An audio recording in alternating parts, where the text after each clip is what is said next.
셨습니다. 어서 오십시오. 네, 안녕하십니까. 문재인 대통령 유럽 순방 관련 얘기부터 해야죠. 네, 뭐 프랑스 언론들이 당연히 많이 보도를 했습니다. 근데 일단은 양대 언론이라고 할 수 있죠. 그 프랑스의 르몽드하고 피가로 두 언론을 보도를 이제 소개를 해드리겠습니다. 예. 르몽드 신문이 이제 프랑스에서 중도 성향의 신문이라면은 피가로는 상대적으로 약간 보수 색채가 있는 신문입니다. 네. 피가로 신문이 문재인 대통령의 이번 프랑스 국빈 방문을 맞아서 인터뷰를 했는데요. 15일자 신문에 게재를 했습니다. 네. 문재인 대통령에게 남북 분단이란 어떤 의미인가 이런 질문에 대해서 문재인 대통령이 민족의 차원에서 그리고 개인의 차원에서 극복할 대상이다 이렇게 말을 했습니다. 개인의 차원. 네, 실향민의 아들로서 아, 그 분단 그 한반도는 책에서 보는 이야기가 아니고 자신의 그 존재의 일부분이다 이런 표현을 했습니다. 예. 그리고 민족 차원에서도 많은 사람들의 희생 그리고 이데올로기 갈등, 민주주의의 우리나라에 있었던 더딘 역사 이런 그가 남북 분단을 많은 피해의 원인으로 지적을 했습니다. 네. 이런 걸 해결해야 한반도 문제가 해결된다 이 말인 거죠. 그렇죠. 예. 그래서 이제 문재인 대통령은 이런 거를 한반도의 운명이다 이렇게 표현을 했습니다. 그러면서 김정은 위원장에 대해서 또 평가 질문이 있었는데 예. 남북한 평화에 대한 분명한 비전이 있는 사람이다. 그리고 체제 보장이라는 조건 하에서는 이제 그 핵 포기에 대한 확고한 의지가 있는데 이 국제사회가 지속적인 불신을 가지고 있기 때문에 좌절감이 큰 상황이다 이렇게 설명을 했습니다. 네. 그래서 이제 국제사회가 이제는 북한의 이런 노력에 화답을 할 때다 이렇게 강조를 하기도 했고요. 네. 북한이 앞서 약속을 여러 차례 번복하지 않았느냐 이런 질문에 대해서 문 대통령은 지금 북한의 핵 포기는 전략적인 결정이다 이렇게 말을 했습니다. 전략적인 결정이다. 네. 그러니까 이제 이 비핵화라는 것은 북한 사회에서 기정사실로 받아들여지고 있다. 그러니까는 이것은 그 어떤 그 이익, 북한의 이익에 따른 선택이다 이런 의미가 되는데요. 예. 그러니까 미국의 상응 조치에 따라서 영변 핵 단지도 영구 폐쇄할 의향을 가지고 있고 만약에 비핵화 약속을 어길 경우 미국과 국제사회 보복 이걸 감당할 여력이 북한에는 없다 이렇게 말을 했습니다. 네. 그래서 이제 트럼프 대통령도 북한 체제를 보장하고 북미 관계가 개선될 수 있도록 상응 조치를 취해야 할 것이다 이렇게 답을 했습니다. 그 상응 조치가 이제 문제인 거죠. 그렇죠. 이게 이제 제일 문제가 되는 건데 이게 상응 조치라는 곳이 이제 구체적으로 뭘까? 종전 선언을 이야기하는 겁니다. 예. 그래서 이 종전 선언을 통한 평화 체제 구축이 그 시발점이 될 수 있고 그 비핵화의 진전 정도에 따라서 제재 완화, 북미 연락사무소 설치 이런 등의 이제 조치를 취할 수 있을 것이다 이렇게 문재인 대통령이 대답을 했습니다. 네.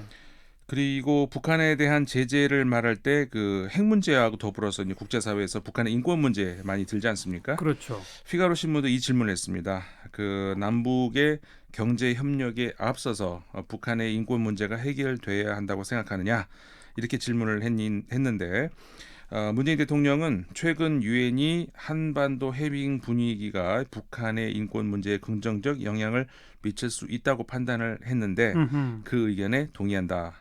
이렇게 얘기를 하면서 한국과 국제사회가 북한과 지속적인 교류, 그다음에 경제 협력을 이루어 나가는 것이 이 북한 체제의 실질적인 인권 신장을 이룰 수 있는 효과적인 방법이라고 생각한다. 이렇게 말했습니다. 예. 미국과 좀 달리 유럽 국가들은 이 북한 한반도 문제에 대해서 어떤 입장을 갖고 있는지 좀 정리할 수 있을까요? 사실상 미국에 비해서 미국도 아직까지 완전한 정리가 됐다고 볼 수는 없겠습니다만은 예. 미국보다도 정리가 아직 덜 돼 있다. 이렇게 이렇게 좀 볼 수 있을 것 같습니다. 아하. 그러니까 그 문제와 관련해서 이제 좋은 기고문이 하나가 있습니다.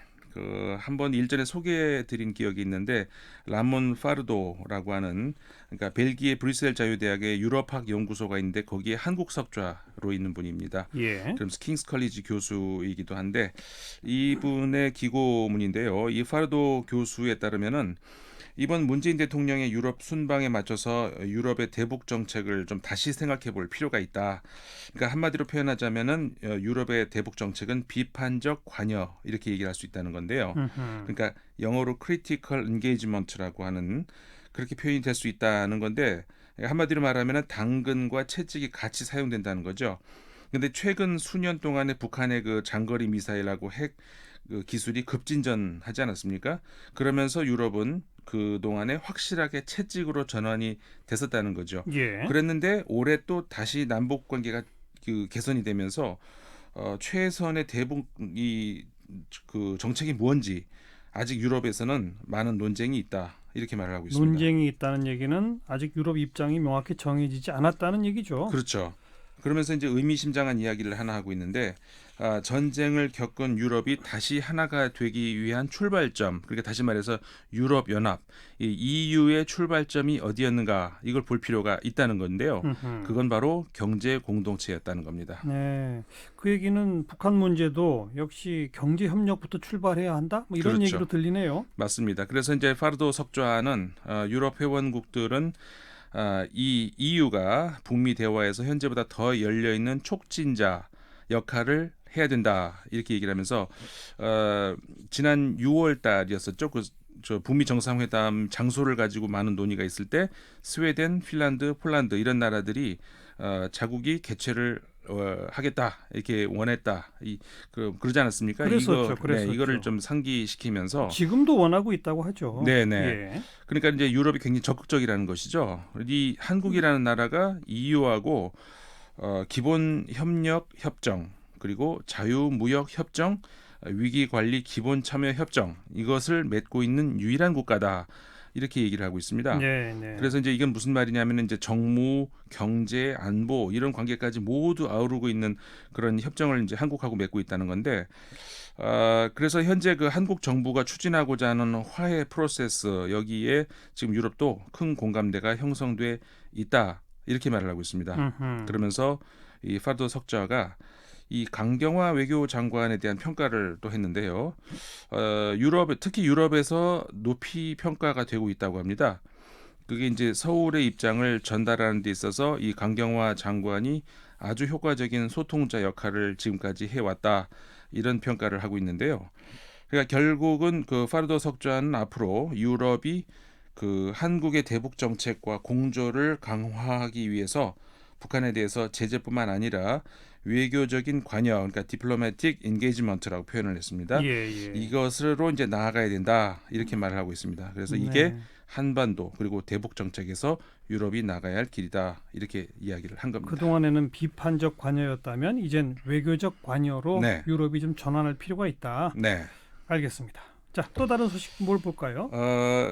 방탄소년단 외국에서 예. 이제 BTS라고 많이 하죠. 그렇죠. 이 이야기를 좀 해보겠습니다. 사실 뭐 이 방탄소년단 이야기 여기서 몇 차례 소개를 제가 해드렸는데 이들을 향한 세계인들의 열광이 제가 소개해드렸던 그 차원을 좀 넘어서는 것 같습니다. 이미 넘었어요. 예, 그래가지고 제가 표현할 수 있는 이게 넘어서 저도 좀 깜짝 놀랐는데 다시 한번 소개를 해드려야 될 것 같은데요. 예. 이번 주에만 지금 세계 최고 유력 언론이라고 할 수 있는 언론들이 아주 뭐 입을 맞춘 듯이 아주 제목까지 비슷합니다. 비슷한 제목으로 이 방탄소년단 관련 기사를 냈는데 미국의 시사 주간지죠 타임지에서 이 최근호입니다. 어떻게 방탄소년단은 세계를 접수했는가? 세계를 접수했다. 예. 예. 그러니까는 이제 이게 표현이 제가 좀 애매해서 자 원래가 이렇게 돼 있는 How BTS is talking over the world 이렇게 돼 있거든요. 이제 얼추 이제 어떻게 세계를 접수했는가 이 정도 번역이 될 수 있을 것 같고요. 예. 이런 제목으로 기사를 내. 그리고 영국의 유력 일간지죠 가디언은 어떻게 방탄소년단은 세계 최고의 보이밴드가 됐는가? 세계 최고 보이밴드. 예. 예. 그러니까 이거는 원 제목이 뭐였냐면 How BTS became the world's biggest boy band 이렇게 돼 있습니다. 이건 뭐 그대로 직역하면 그렇죠. 되겠네요. 이거는 네. 그대로 직역이고 아마도 그 이번 주는 북핵 문제보다 BTS 기사가 유력 언론에 더 많이 실린 맞습니다. 그런 때가 아니었나 싶은데 네. 구체적으로 그 언론들은 BTS를 뭐라고 설명해요? 그러니까는 이 타임지 기사의 표현을 제가 그대로 옮겨드리자면은 방탄소년단은 비틀즈나 원 디렉션과 같은 가슴이 두근거릴 만한 외모와 귓전을 맴도는 후렴구, 여기에 더해서 뉴 키즈 온 더 블럭과 엔싱크와 같은 춤을 선보이며 매니아들을 끌어모으고 있다. 이렇게 얘기를 하고 있습니다. 그러면서 예. 이들의 놀라운 점은 이 한국 가수로는 처음으로 미국의 스타디움을 공연 매진하고 있고, 게다가 서구 관객들의 취향에 영합하지도 않으면서 이런 일을 해내는 게 신기하다. 이렇게 얘기를 하고 서구 있습니다. 관객들 취향에 영합하지 않는다는 게 한국말로 노래한다는 걸 그렇죠. 딱 지적한 거군요. 네, 맞습니다. 예. 영어도 아니고 한국말로 노래하면서 오히려 한국 사람들이 그러니까 외국 관객들이 한국말을 배우게 만든다는 거죠. 그러니까요. 그러면서 이제 타임즈는 이걸 보면은 글로벌 현상이 되기 위해서 꼭 영어를 쓸 필요는 없다는 것을 BTS가 잘 보여준다. 이렇게 한 전문가의 말을 그대로 인용을 해서 보도를 했습니다. 네. 그 타임즈에 따르면요, 90년대에 처음 등장한 이래 K-팝은 젊고 세련되고 완벽해 보이는 외모를 가진 아이돌의 동료처럼 여겨지고 있다. 이렇게 얘기를 하는데요. 그러면서 K-팝은 전 세계 팬들을 보유하면서 이제 50억 달러 규모의 산업으로 성장을 이미 했고, 그런데 이제 그 앞서서 소녀시대 그리고 빅뱅 비롯해서 이제 최고의 K-팝 스타들도 대부분이 아직까지 서구 시장에서 인기를 끌지는 못했다고 이야기를 하고 있습니다. 주로 아시아권이나 그렇습니다. 뭐 다른 쪽이죠. 네. 예. 그러면서 이제 이게 타임지에 따르면은요, 그 싸이의 경우는 좀 특이한 사례라고 하는데, 그러니까 2012년에 엄청난 히트를 기록을 했는데 그의 코믹하고 아주 그 특이한 그 모습 이런 것들은 K-팝의 시대를 예고할 것으로 보이지는 않았다. 네. 이렇게 얘기를 하고 싸이의 있거든요. 강남 스타일은 조금 예외적인 거죠. 그러니까 네. 이제 그러다가 이제 방탄소년단이 완전히 서구의 음악 시장까지 평정하는 장악하는 그렇죠. 그런 단계에 이르렀다. 네, 아. 그런 평가인 거죠. 이들의 그 서구에서까지 성공한 이유가 뭘까? 이거를 가지고 이제 서구 언론들이 굉장히 많이 주목을 하고 분석을 하려고 하는 것 같습니다. 예. 영국의 가디언 같은 경우에는 이 방탄소년단의 방탄소년단이 K-팝의 전형적인 형식을 거스르고 있다. 이렇게 분석을 하고 있습니다. 그러니까 흔히 그 K-팝의 성공을 이야기할 때 빛과 그림자처럼 따라다니는 그 비판이 이거죠. 아주 혹독하고 잔인한 훈련 시스템이다. 그렇죠. 이렇게 얘기를 하는데 이 가디언 역시 이 점을 그대로 지적을 하고 있습니다. 예. 뭐 그대로 제가 옮겨드리자면 7살에 시작을 해서 훈련이 그 계속되는데 이제 데뷔가 보장되지 않은 채 이게 10년도 또 언제까지 지속될지 모르는 계속되는 그 훈련이 되고 있고요. 네. 피로와 정신 건강 악화에 시달리는 아이돌을 아주 혹독하게 다루는 환경 이런 것들이 문제로 지적되고 그리고 또 이들의 팬들은 아무 생각 없는 10대 소녀들로 이렇게 묘사가 된다. 네. 이렇게 지적을 하고 있는데 예. 이런 관행하고 달리 BTS의 고환자라고 할 수 있는 방시혁 씨는 이들에게 트위터와 그 블로그를 운영할 수 있는 자율권을 줬다. 그리고 이들이 함께 가사를 쓰는 것을 허용을 했다. 이런 소개를 하고 있습니다. 네. 앞에 소개된 건 진짜 그동안 우리 K-팝이 아주 좀 잘못되고 못된 측면을 적나라하게 표현한 것 같은데 네. 결국 이제 감동을 주는 거는 자율성 네. 그러면서 완성도를 갖추는 거 뭐 스스로의 힘으로 해내는 거 이런 네. 거 아니겠습니까? 그렇죠. 예. 그래서 뭐 이들의 그 창조적인 가치 이런 거는 이제 지금까지 K-팝하고 달리 그러니까 소위 그러니까 아티스트라는 칭호를 붙일 수 있다 이런 그렇죠. 건데요. 아티스트죠. 네. 그 중국의 관영 그 국제 전문지죠. 환구시보가 또 관련 기사를 냈는데요. 제목이 이렇습니다. 방탄소년단에게 배울 점. 이런 제목의 기고문이 12일자에 나왔거든요.